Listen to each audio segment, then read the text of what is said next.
The yin and yang of existence, the nature of balance, and the nature of nature. We're going to be exploring just simple ideas of what we are in this world. Just what we are. What is the essence of life? And what we are is a balance of reality and fantasy, an inner world of dreams and fantasy, and an outer world of physical reality that will combine to make who we are.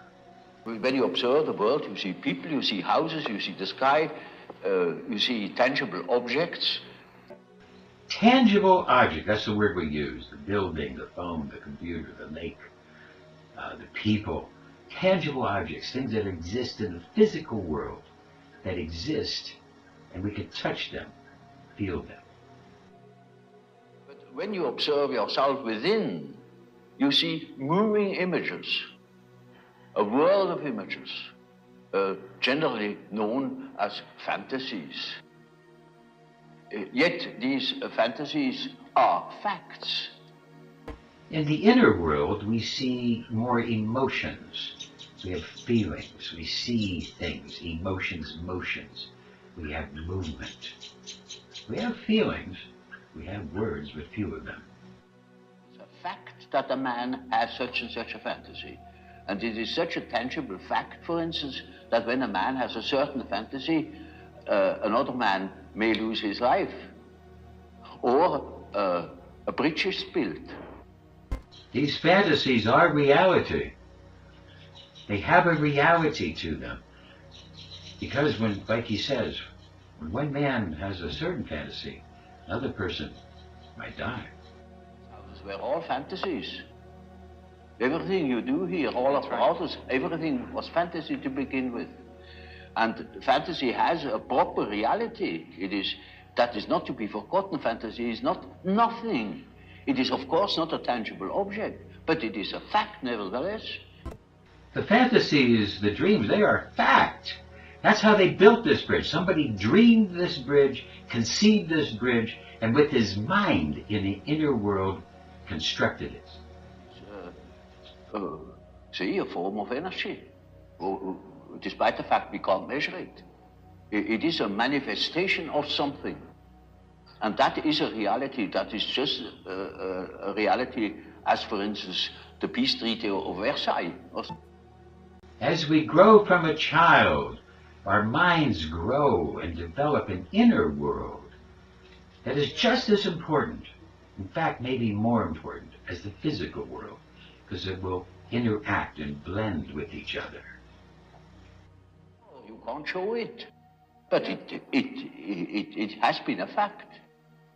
And so the psychical events are facts, are realities. Our inner world of the mind is a reality, a fact. It's different. It's how we perceive the energies that move us, the drives, the emotion, the feelings, our destiny. Observe the stream of images within. You observe an aspect of the world. Within.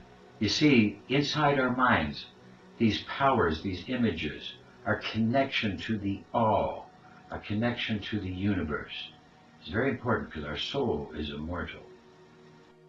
If you come from a lab to a science conference and say, this is true, we say, how do you know this? Because I saw it. Well, that's really the end of your talk. And you just leave. Come back when you have a chart recorder, or you have to just give me something that does not have to flow through your senses. Scientists only believe in the, quote, physical world. They don't understand the mental world. We have given our power as the human race, we've given our power to these scientists who do not understand the world that we truly live in. They do not share the world with us. They hold on to their anal retentive half of the world. They think it's all just physical. We had instruments that either extended our senses or replaced them. And Galileo, it's not an accident that we have modern science as I've described it, experiment, verification, these tactics, these methods and tools.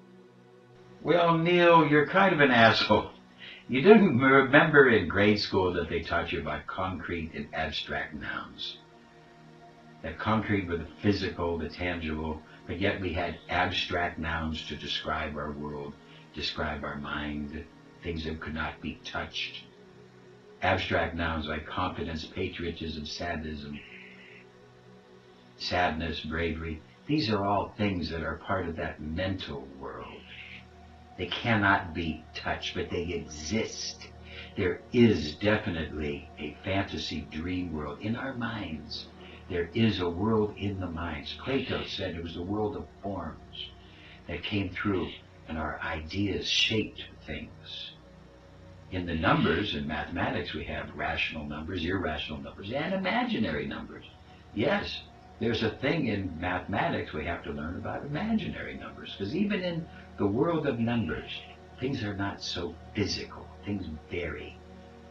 We allow variance.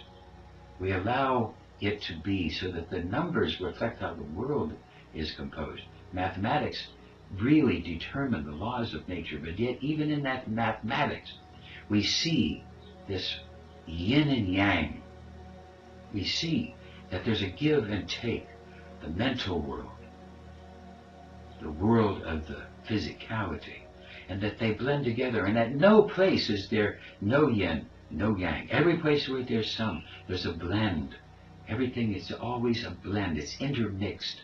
The physical reality, the mental reality are always intermixed. Even in the most physical thing, there's a mental aspect there. And even in the most mental dream, there's something.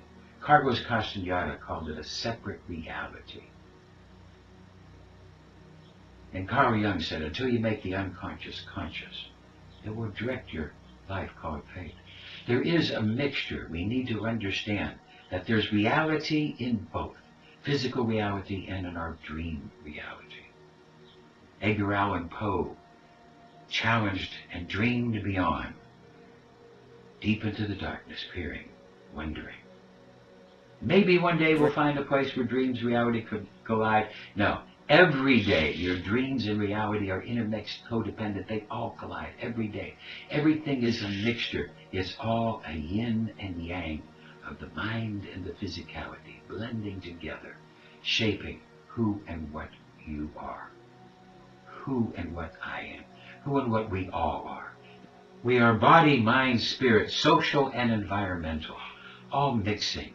There is a dream reality. There is a reality, a physical reality. We need to blend these and work with them. We can't ignore either one. We have to live in the physical reality, but it is shaped by our dreams. We are all walking through life and being bounced back and forth from mental, dreams, physicality. Blending it, recognizing that the dreams are important. These tell us about the future, tell us about our soul, our motives, what we are drawn towards. They helped us to understand our lives, how we interact with others, what our emotions are. It helps to tell us how do we deal with conflict, how do we deal with success, how do we deal with others, how do we deal with the blend and the success and the perfect quality of life. Recognizing all these things blend together. Physical and mental reality are real. Well, this is Desiree Duvernay, the man who left America to find freedom, who is no longer a man. Don't die today, don't die tonight, don't die tomorrow, don't die on Friday.